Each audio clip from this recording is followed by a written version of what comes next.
Welcome, everyone. Today, I have a fascinating story for you. Something that recently happened between former U.S. President Donald Trump and Ukrainian President Volodymyr Zelensky. This is not just about politics. It's about power, persuasion, and negotiation. And guess what? This story will also help you improve your English. You will learn real-life conversations between world leaders. You will understand how to express opinions strongly and how to respond in tricky situations. You will pick up new words and phrases used in political discussions. So, sit back, listen carefully, and let's dive into this dramatic meeting. Part 1. The Arrival and First Words. It was a cold morning in Washington, D.C. The sun was shining, but the air was filled with tension. Zelensky's plane had just landed. He stepped out, dressed in his signature military-style outfit. He looked tired. After all, his country was still fighting a war, and he had flown for almost 10 hours to be here. But this meeting was important. He needed something from Trump. And Trump? Well, he wanted something too. Zelensky arrived at the White House at exactly 10:30 a.m. Cameras flashed as he walked in.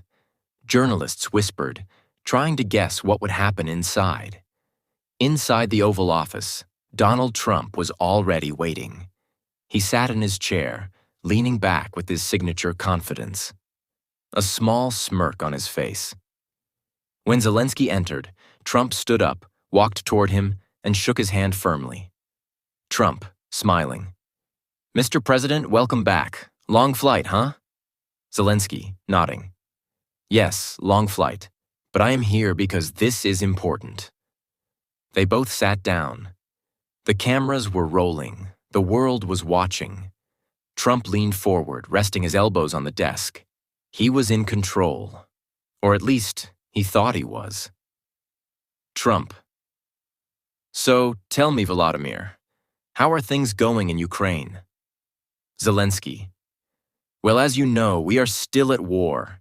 We need more support from the U.S. We need weapons, financial aid, and sanctions on Russia." And this is where things started to get interesting. Trump, instead of answering immediately, smirked again. He looked at Zelensky carefully, then said, "Trump, you know, Volodymyr, a lot of people say this war could have been avoided. Maybe if you had negotiated with Putin differently, we wouldn't be here today." Zelensky's face changed. His expression became serious. Zelensky. "With all due respect, Mr. President, we did negotiate. But Putin does not keep his word." The room went silent for a moment. The tension was so thick, you could almost touch it. Trump tapped his fingers on the desk. Then, with a small chuckle, he said, "Trump, well, I like leaders who know how to make a deal, and I believe every war has a deal somewhere in it."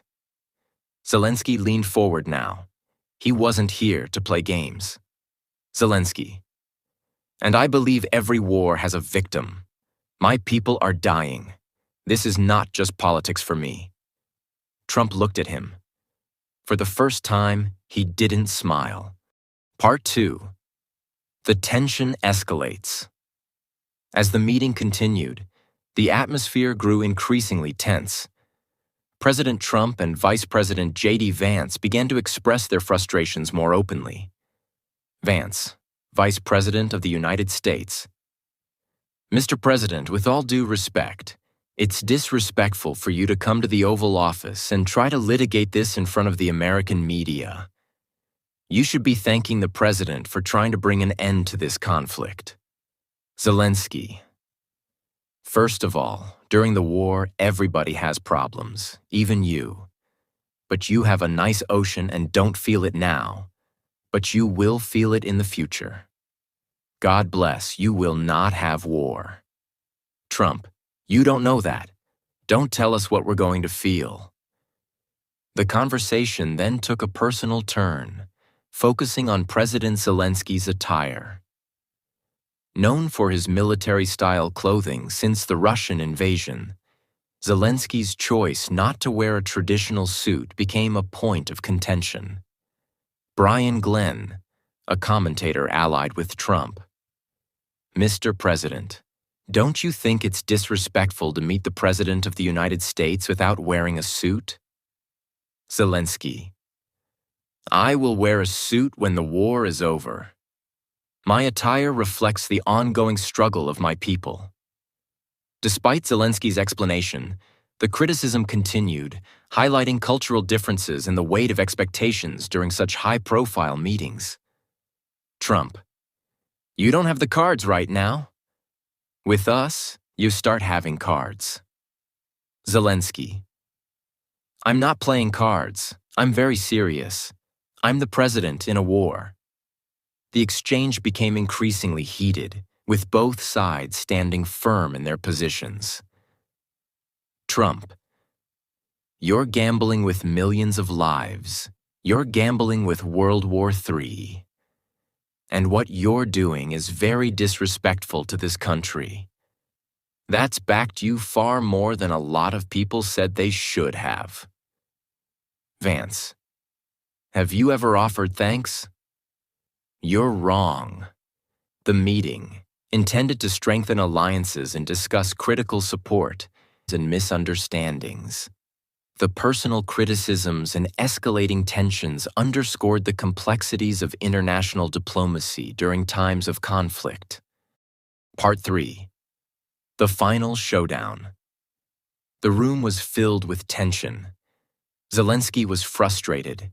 He had come all this way, traveled thousands of miles, only to be mocked and questioned. Trump and his team were not making things easy. But Zelensky was not going to back down. He was the leader of a country at war. He needed to stand firm. Trump, listen, Volodymyr, let's be honest here.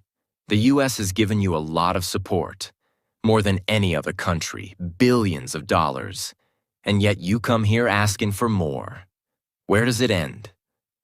Zelensky looked directly at Trump. His voice was calm but firm.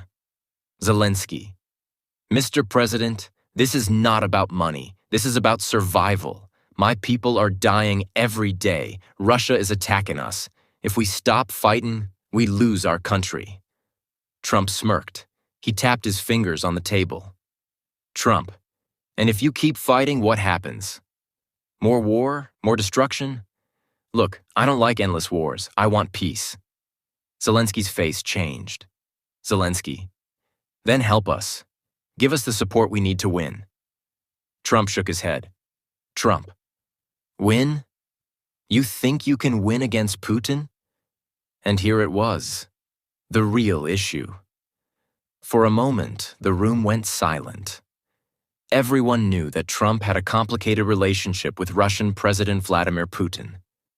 Many believed that Trump respected Putin, or even feared him.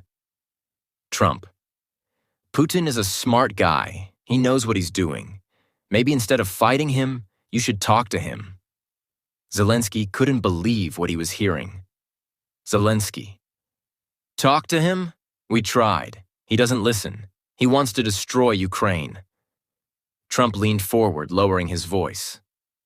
Trump, look, I can talk to Putin. If I were president, this war would already be over. You know that. Zelensky shook his head. He had heard this line before. Trump always said that he could stop the war, but he never explained how. And there it was. This meeting wasn't just about Ukraine. It was about Trump's political future. He wanted to win the next election, and he wanted to show the world that he was the only one who could control leaders like Putin. Zelensky felt frustrated. He needed real help, not politics. The conversation was over. Zelensky had made his case. Trump had made his point. And nothing had really changed. But one thing was clear. Trump saw himself as the deal maker. Zelensky saw himself as a fighter. And Putin? He was waiting, watching. ready to make his next move. As Zelensky walked out of the White House, journalists ran to him. Reporter: "Mr. President, how did the meeting go?" Zelensky took a deep breath. He looked at the cameras and said, "I came here for help. I hope America still stands with Ukraine." Then he walked away. This story is not over. The war is still happening. The politics are still happening. And the future is still uncertain. But one thing is for sure: the world is watching. If you enjoyed this story and learned something new, make sure to subscribe. This story helped you improve your English. You learned real conversations. You understood world politics in an easy way. So hit that subscribe button and stay tuned for more powerful stories. See you in the next one. What do you think about this intense conversation? Was Trump right, or was Zelensky? Let me know your thoughts in the comments.